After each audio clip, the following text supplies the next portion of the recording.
ಓಂ ಶಾಂತಿ. ಇಂದಿನ ಮುರಳಿ ದಿನಾಂಕ 3 ಮಾರ್ಚ್ 2026. ಮುರಳಿ ಮಹಾವಾಕ್ಯಗಳು. ಮೀಠೆ ಬಚ್ಚೆ, ತುಮ್ ರೂಪ ಬಸಂತ ಹೋ, तुम्हारी मुख से सदैव ज्ञान रत्न ही निकलने चाहिए. जब भी नया कोई आए तो उसे बाप की पहचान दो.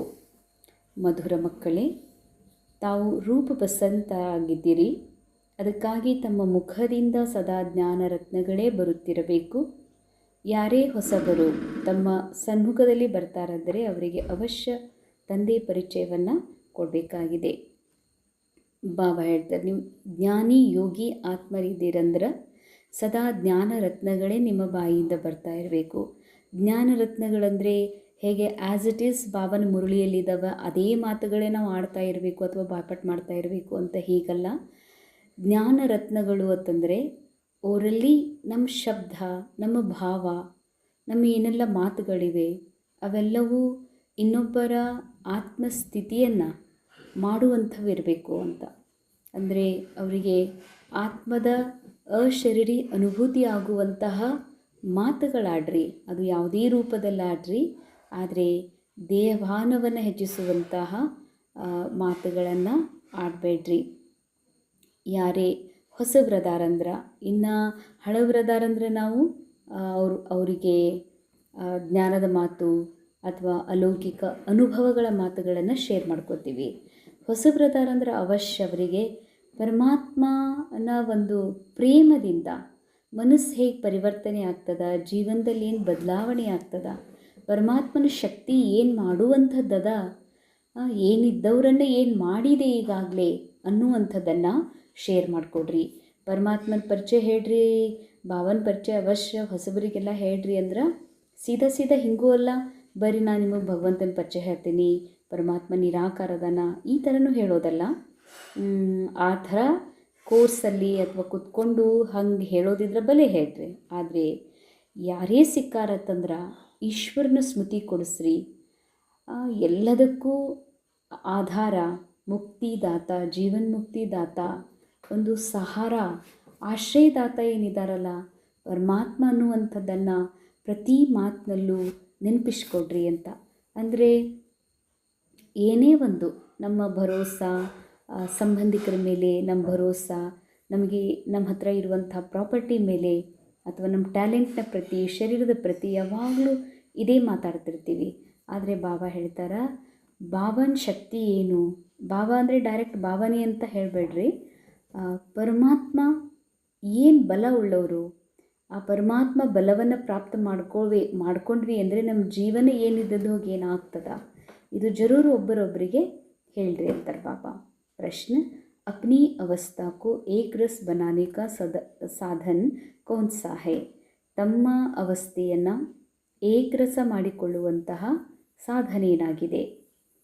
ಬಾಬಾ ಹೇಳ್ತಾರೆ, ಸಂಘ ಕಿ ಸಂಭಾಲ್ ಕರೋ तो अवस्था एक रस बनती जाएगी. हमेशा अच्छे सर्विसेबल स्टूडेंट का संग करना चाहिए. अगर कोई ज्ञान और योग के सिवाय उल्टी बातें करते, मुख से रत्नों के बदले पत्थर निकालते हैं, तो उनके संग से हमेशा सावधान रहना चाहिए. ಬಾಬಾ ಉತ್ತರದಲ್ಲಿ ಹೇಳ್ತಾರೆ, ಮಕ್ಕಳೇ ಸಂಘದ ಸಂಭಾಲನೆ ಮಾಡಿಕೊಡ್ರಿ. ಅಂದಾಗ ಅವಸ್ಥಾ ಏಕರಸ್, ಏಕ ಸ್ಥಿತಿಯಲ್ಲಿರಲಿಕ್ಕೆ ಸಾಧ್ಯ. ಯಾವಾಗಲೂ ಯಾರು ಸರ್ವಿಸೇಬಲ್ ಮಕ್ಕಳದಾರ, ಸ್ಟೂಡೆಂಟ್ ಅದಾರ, ಅವರು ಸಂಘ ಮಾಡ್ರಿ ಅಂತ. ಇದರಲ್ಲಿ ಎರಡು ಮಾತು. ಸರ್ವಿಸೇಬಲ್ ಅಂದರೆ ಯಾರು ಸದಾ ಬ್ಯುಸಿ ಇರ್ತಾರ, ಯಾರು ಯಜ್ಞದ ಸೇವೆಯಲ್ಲಿ ತೊಡಗಿರ್ತಾರೆ, ನಿಸ್ವಾರ್ಥ ಸೇವಾ ಮಾಡ್ತಿರ್ತಾರ, ಅವ್ರ ಸಂಘ ಮಾಡ್ರಿ ಅಂತ ಆಯಿತು. ಆ್ಯಕ್ಚುಲಿ ಸತ್ಯ ಸೇವೆ ಅರ್ಥ ಏನು ಅಂತಂದರೆ, ಯಾರು ಅಶರೀರಿ ಸ್ಥಿತಿಯನ್ನು ಫೀಲ್ ಮಾಡ್ತಾ ಇದ್ದಾರ ಅವ್ರು ಅವಶ್ಯ ಸತ್ಯ ಸರ್ವಿಸ್ನಲ್ಲಿ ತೊಡಗಿದಾರಂತ. ಅಂಥವ್ರದ್ದೇ ಸಂಘ ಮಾಡ್ರಿ ಅಂತಾರೆ ಬಾಬಾ. ಯಾರು ಜ್ಞಾನ ಯೋಗ ಬಿಟ್ಟು ಯಾವತ್ತೂ ಅಲ್ಲಿ ಇಲ್ಲಿಯ ಗಾಸಿಪ್ ಅಥವಾ ಏನೇನೋ ಕಮ್ಜೋರಿಗಳು ಹೀಗೆ ಉಲ್ಟಿ ಸುಲ್ಟಿ ಮಾತು ಆಡ್ತಾರತ್ತಂದ್ರೆ ಅವ್ರ ಬಾಯಿಯಿಂದ ರತ್ನಗಳ ಬದಲಾಗಿ ಅಶರೀರಿಯಾಗುವ ಸ್ಥಿತಿಯ ಮಾತಿನ ಬದಲಾಗಿ ಕಲ್ಲು ಬರ್ತಾವ. ಕಲ್ಲು ಅರ್ಥಾತ್ ಕಲ್ಲು ಅಂದರೆ ಸ್ಥೂಲ, ಅಂದರೆ ಸ್ಥೂಲ ಜಗತ್ತಿನ ಸ್ಥೂಲ ಶರೀರಕ್ಕೆ ಸಂಬಂಧಪಟ್ಟಂಥ ಮಾತನೇ ಆಡ್ತಾರೆ ಅಂತಂದರೆ ಅಂಥವ್ರ ಸಂಘದಿಂದ ಸದಾ ಎಚ್ಚರಿಕೆಯಿಂದ ಇರಿ, ದೂರ ಇರಿ. ಮತ್ತು ಆ ರೀತಿ ಸಂಘದಲ್ಲಿ ಹೋದರೂ ಕೂಡ ದೂರ ಇರಿ ಅಂತಂದರೆ ಇವ್ರನ್ನ ಬಿಟ್ಟೆ ನಾ ಎಲ್ಲರೂ ಹೋಗ್ತೀನಿ. ಕೆಲವೊಮ್ಮೆ ಎಲ್ಲೂ ಬಿಟ್ಟು ಹೋಗ್ಲಿಕ್ಕಾಗೋದೇ ಇಲ್ಲ. ನಾವು ಗಾಡಿಯಲ್ಲಿ ಕುತ್ಕೊಂಡು ಹೊಂಟೀವಿ, ಎಲ್ಲರೂ ಅವರೇ ಅದಾರತ್ತಂದ್ರೆ 2-3 ತಾಸು ಜರ್ನಿ ಇದೆ ಅಂತಂದ್ರೆ ಅವ್ರ ಜೊತೆ ಕುಂತಿರ್ತೀವಿ. ದೂರ ಇರಿ, ಎಚ್ಚರಿಕೆಯಿಂದಿರಿ ಅಂದ್ರೆ ಇದರ ಅರ್ಥ ये सब कुछ सच नहीं, ये सब कुछ ड्रामा में हो रहा है. तो ಯಾರು ಏನೇ ಇದ್ರೂ ಕೂಡ ಇಲ್ಲಿ ಸ್ಥೂಲ ಮಾತು ಅಂದರೆ ಮಾತಾಡೋದೇ ಬಿಟ್ಬಿಡ್ರಿ, ಆ ಥರ ಸಂಘದಿಂದನೇ ದೂರ ಹೋಗ್ರಿ.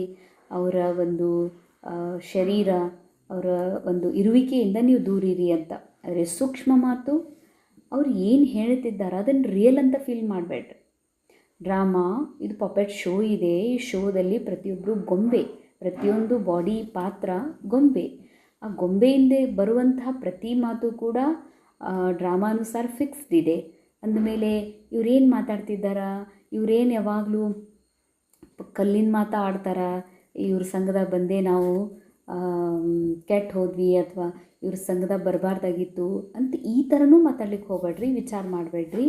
ಯಾಕೆ ಅಂದರೆ ಆ ಮಾತಿನ ಪ್ರಭಾವ ನಿಮ್ಮ ಮೇಲೆ ಆಗಬಾರ್ದು ಅಂತ. ಎಚ್ಚರಿಕೆಯಿಂದಿರಿ ಅಂದ್ರೆ ಅರ್ಥ ಅಕಸ್ಮಾತ್ ಆ ಥರ ಮಾತಾಡ್ತಾ ಇದ್ದಾರಂದ್ರೆ ಸ್ಥೂಲ ರೂಪದಿಂದಲೂ ದೂರಿರಿ, ಸೂಕ್ಷ್ಮ ರೂಪದಿಂದ ಅದನ್ನು ಸತ್ಯ ಅಂತ ತಿಳ್ಕೊಬೇಡ್ರಿ ಅಂತ ಹೇಳ್ತಾರೆ ಬಾಬಾ.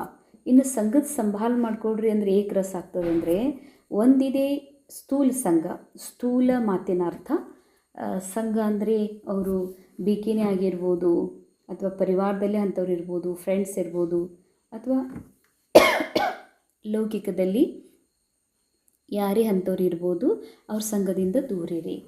ಆದರೆ ಸೂಕ್ಷ್ಮ ಪುರುಷಾರ್ಥದಲ್ಲಿ ಸೂಕ್ಷ್ಮ ಮಾತೇನು ಸಂಘದಿಂದ ದೂರಿರಿ ಅಂದ್ರೆ ನಾ ಆತ್ಮ ಇದ್ದೀನಿ. ಈ ಮನಸ್ಸು ಬಾಬಾ ಮನ್ಮನಾಭವಗೊಳಿಸ್ಲಿಕ್ಕೆ ಹೇಳಿದ್ದಾರೆ, ಬಾಬಾನಿಗೆ ಅರ್ಪಣೆ ಮಾಡಲಿಕ್ಕೆ ಹೇಳಿದ್ದಾರೆ. ಆದರೆ ಬುದ್ಧಿಯ ಅಟೆನ್ಷನ್ ಮನಸ್ಸಿನಲ್ಲಿ ನಡೆಯುವಂಥ ವಿಚಾರಗಳ ಕಡೆಗೆ ಕೊಡ್ತೀನತ್ತಂದ್ರೆ ಅದರ ಪ್ರಭಾವ ಮನಸ್ಸಿನ ಅವಸ್ಥೆ ಮೇಲೆ ಬೀಳ್ತದೆ. ಒಂದು ಸೂಕ್ಷ್ಮ ಪುರುಷಾರ್ಥ ಅಂದರೆ ಸಂಘದ ಸಂಭಾಲ ಮಾಡ್ರಿ ಅಂದರೆ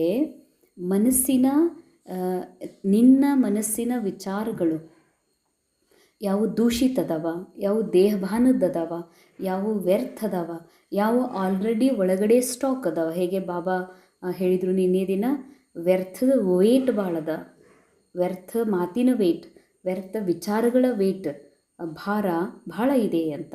ಹಾಗೆ ಆ ವ್ಯರ್ಥ ವಿಚಾರ ಏನು ಒಳಗಡೆ ಸ್ಟಾಕ್ ಇದೆ ಅವು ಯಾವಾಗಲೂ ಮತ್ತೆ ಆತ್ಮಿಕ ಸ್ಥಿತಿಯ ಮೇಲೆ ಅಸರ್ ಮಾಡ್ತಾವೆ.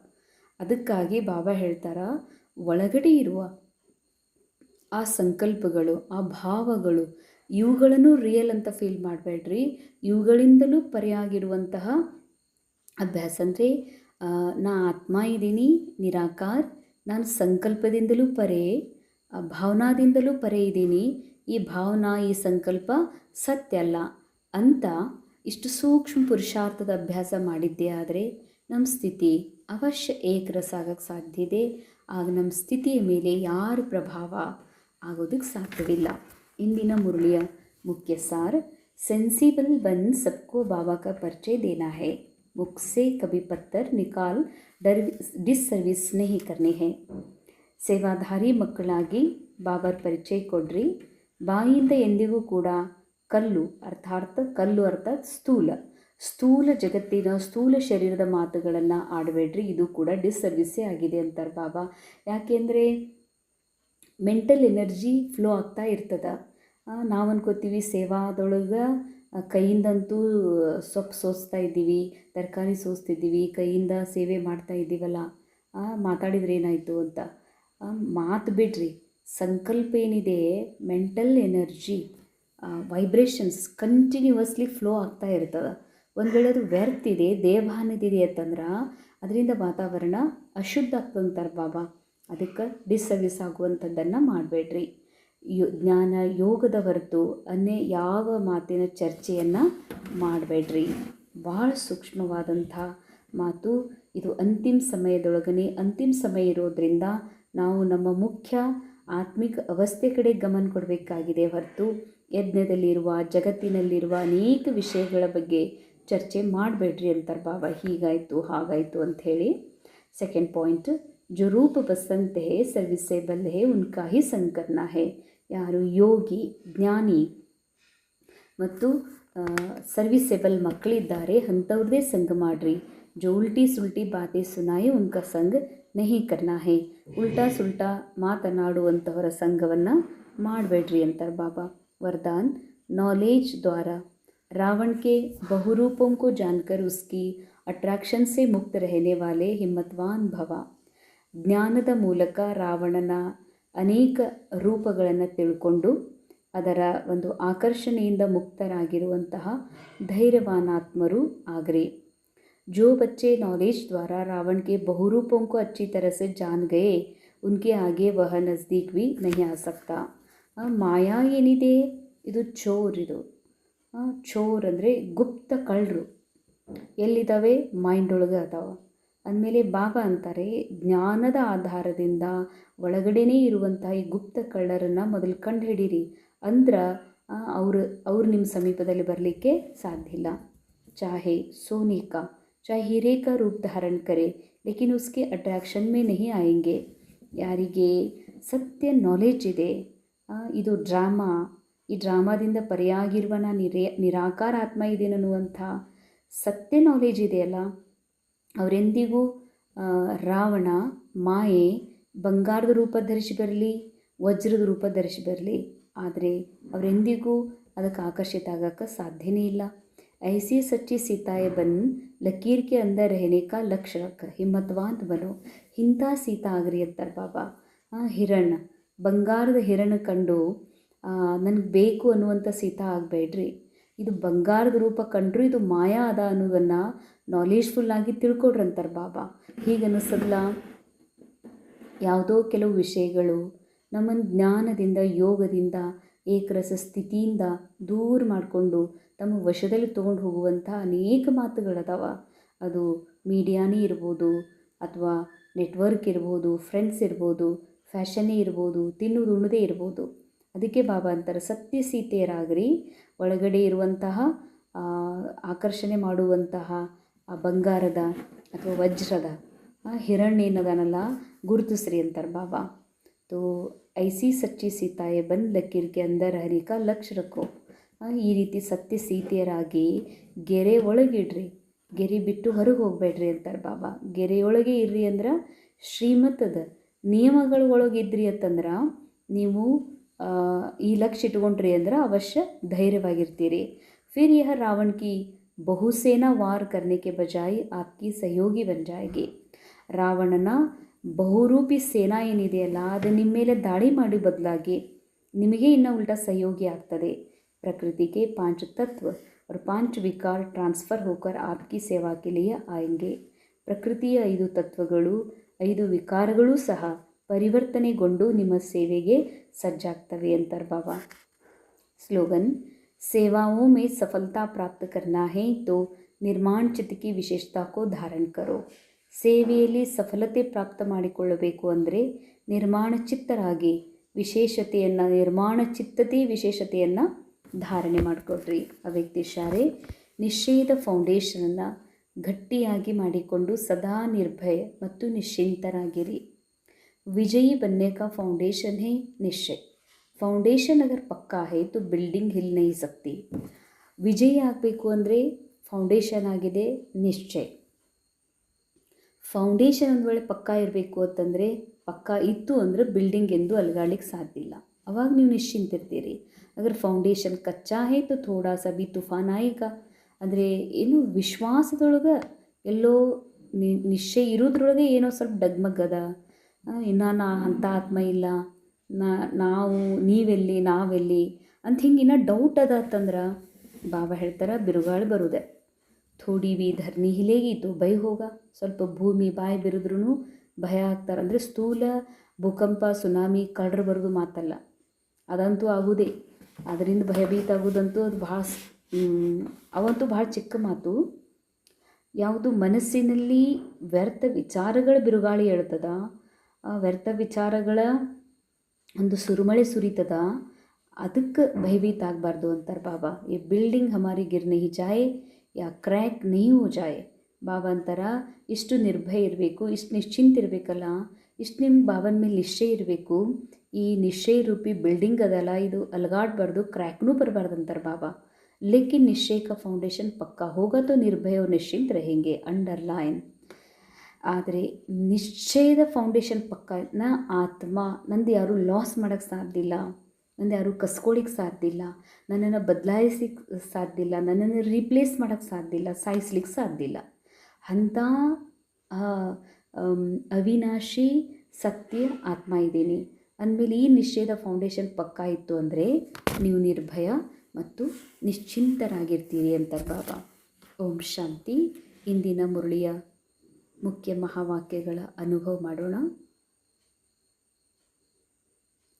ಇಲ್ಲಿವರೆಗೆ ಮಾನವ ಜೀವನದಲ್ಲಿ ನನ್ನನ್ನು ನಾನು ನಿರಾಕಾರ ಆತ್ಮನ ಸತ್ಯ ಅನುಭವದ ಬದಲು ನನ್ನನ್ನು ದೇಹ, ಒಬ್ಬ ಸ್ತ್ರೀ ಅಥವಾ ಪುರುಷನೆಂದು ತಿಳಿದು ಇಲ್ಲಿವರೆಗೆ ಪುರುಷ ಸ್ವರೂಪವನ್ನೇ ನನ್ನ ನಿಜರೂಪವೆಂದು ತಿಳಿದು ಪುರುಷ ದೇಹದಲ್ಲಿರುವ ಅಥವಾ ಸ್ತ್ರೀ ದೇಹದಲ್ಲಿರುವ ವಿಕಾರಗಳೇ ನನ್ನ ನಿಜ ಸ್ವರೂಪವೆಂದು ತಿಳಿದು ರಾವಣನ ಬಂದಿಯಲ್ಲಿ ಬಂಧಿತನಾಗಿದ್ದೆ. ನನಗೀಗ ಅರ್ಥವಾಗಿದೆ, ನಾನು ಬಂಧಿತನಾಗಲಾರೆ, ಯಾಕೆಂದರೆ ನಾನು ಅಶರೀರಿ ನಿರಾಕಾರ ಆತ್ಮ, ನಿರ್ಬಂಧನಾತ್ಮ.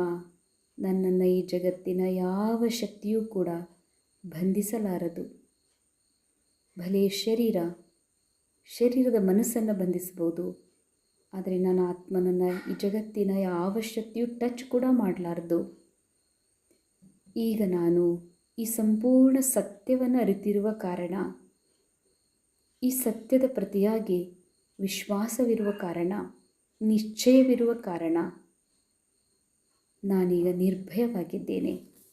ನನ್ನಿಂದ ದೂರ ನನ್ನೆಲ್ಲ ಶಕ್ತಿಗಳ ಲಾಸ್ ಮಾಡಲು, ನನ್ನನ್ನು ಅಂತ್ಯ ಮಾಡಲು ಯಾರಿಂದಲೂ ಸಾಧ್ಯವಿಲ್ಲ. ಅಂತಹ ಸಂಪೂರ್ಣ ಸತ್ಯ ಆತ್ಮ ನಾನು. ಹೀಗಾಗಿ ನಾನು ಸದಾ ನಿಶ್ಚಿಂತ, ನಿರ್ಭಯವಾಗಿದ್ದೇನೆ. ಇದೇ ನನ್ನ ಸತ್ಯ ಸ್ವರೂಪವೂ ಕೂಡ ಆಗಿದೆ. ಓಂ ಶಾಂತಿ.